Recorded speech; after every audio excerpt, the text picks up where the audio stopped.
ناظرین، ایک ایسا بحری جہاز جو کہ دنیا کا سب سے ایکسپینسو بحری جہاز تھا، ایک ایسا بحری جہاز جو کہ اپنے اندر ایک پورا شہر بسا سکتا تھا، ایک ایسا بحری جہاز جو کہ 1200 دنوں میں بنایا گیا لیکن چند ہی لمحوں میں تباہ و برباد ہو گیا۔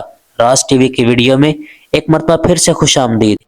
10 اپریل 1912، یہ وہ دن تھا جب سب سے مہنگا اور سب سے بڑا بحری جہاز ٹائٹینک اپنے پہلے سفر پر روانہ ہونے لگا تھا۔ اس دن موسم بے حد خوشگوار تھا، اٹلانٹک اوشن پرسکون تھا اور سمندر میں بھی طوفان آنے کے دور دور تک کوئی امکانات نہیں تھے۔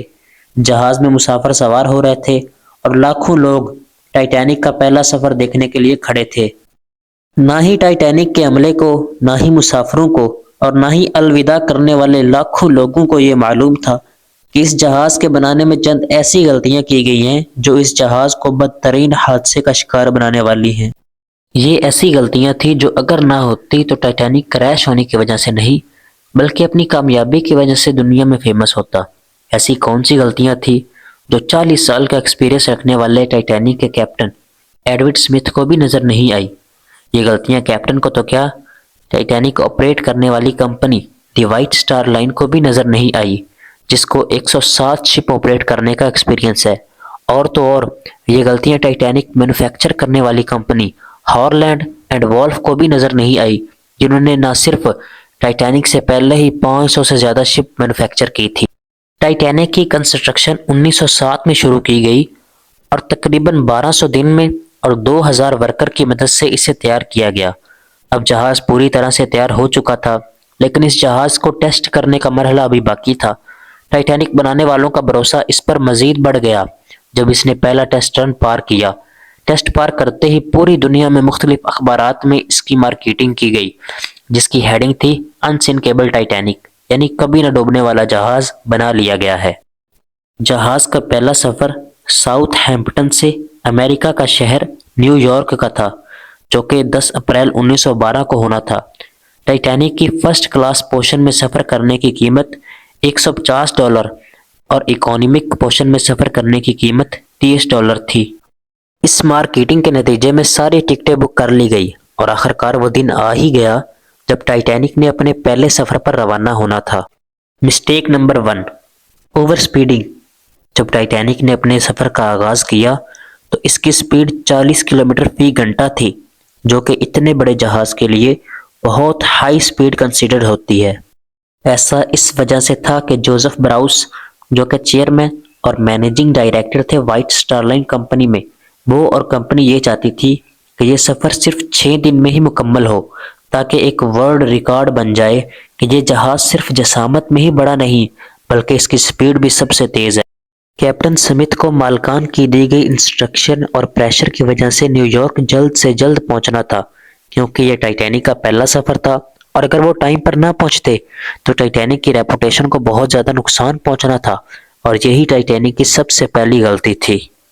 مسٹیک نمبر 2، سفر کے تیسرے روز جب ٹائٹینک سمندر کی لہروں کو چیرتا ہوا آگے بڑھ رہا تھا تو آئس وارننگ ملنا شروع ہو جاتی ہیں کہ الرٹ رہیں، آگے برف کے پہاڑ ہیں۔ 14 اپریل کی رات ایک اندھیری رات تھی جس دن چاند بالکل نظر نہیں آ رہا تھا۔ اسی رات ایک اور بحری جہاز جو کہ ٹائٹینک سے کچھ ہی گھنٹے آگے تھا، اس کے کیپٹن نے وائرلیس پر ٹائٹینک کو سمندر پر تیرتی ہوئی آئس برگ کے بارے میں وارننگ دی۔ ایکسپرٹ کا ماننا ہے کہ یہ وارننگ کم سے کم بھی 6 بار دی گئی تھی، لیکن وائرلیس آپریٹر کی کوتاہی کی وجہ سے انتہائی اہم وارننگ ان سے مس ہو گئی تھی۔ ان کے لیے شاید یہ کوئی نارمل بات تھی، لیکن یہی تھی ٹائٹینک کے عملے کی دوسری غلطی۔ اگر ان وارننگ کو سیریس لیا جاتا تو آگے کا سین ہی الگ ہوتا۔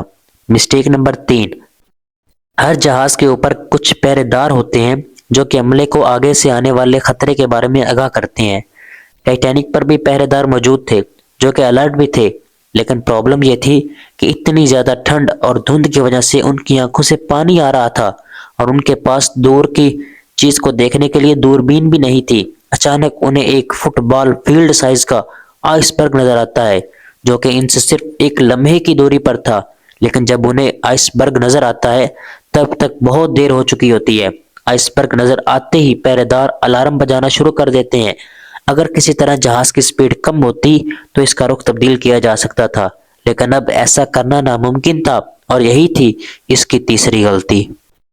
مسٹیک نمبر 4، کیونکہ سمندر میں شپ کو اکثر ایسے آئس برگ کا سامنا کرنا پڑتا ہے جس کو بڑے بڑے بحری جہاز آرام سے ہینڈل کر لیتے ہیں، اور شاید کیپٹن سمتھ نے بھی یہی سوچا تھا۔ آئس برگ کی خبر ملتے ہی کیپٹن نے جہاز کے انجن بند کرنے کا حکم دیا اور ساتھ ہی ٹائٹینک کا رخ بدلنے کا بھی حکم دیا۔ بے شک کیپٹن سمتھ نے آئس برگ سے بچنے کی بہت کوشش کی، لیکن فاصلہ اتنا کم رہ گیا تھا کہ کچھ بھی کرنا فضول ثابت ہوا۔ آئس برگ اب ٹائٹینک کے سینٹر سے ٹکرا چکا تھا، لیکن ٹائٹینک کی ابھی بھی بچنے کی کافی امید باقی تھی۔ یہ امید باقی رہ گئی تھی کہ شاید آئس برگ جہاز کی باڈی کو نقصان نہ پہنچائے، یا پھر آئس برگ جہاز سے ٹکراتے ہی خود ہی ٹوٹ جائے، اور شاید ہوتا بھی ایسے اگر ٹائٹینک کی چوتھی غلطی اپنا کام نہ دکھاتی۔ ایکسپرٹ کا ماننا ہے کہ ٹائٹینک کی باڈی پر جو ریبٹس لگی تھی وہ سٹیل کی نہیں بلکہ کاسٹ آئرن کی بنی تھی۔ ان ریبٹس کا کام ہوتا ہے لوہے کے بڑے بڑے پیسز کو آپس میں جوڑے رکھنا، لیکن کاسٹ آئرن سٹیل سے نرم ہوتا ہے۔ اسی وجہ سے جس جگہ آئس برگ ٹائٹینک کی باڈی سے ٹکرایا وہاں کے ریبٹس پریشر کی وجہ سے کھل گئے، اور پھر وہی ہوا جس کا ڈر کیپٹن سمتھ کو تھا۔ امید ہے راز ٹی وی کی یہ ویڈیو بھی آپ بھرپور لائک اور شیئر کریں گے۔ آپ لوگوں کے پیار بھرے کمنٹ کا بے حد شکریہ۔ مزید ایسی معلومات کے لیے راز ٹی وی آفیشیل کو سبسکرائب ضرور کر لیں۔ ملتے ہیں اگلی شاندار ویڈیو میں۔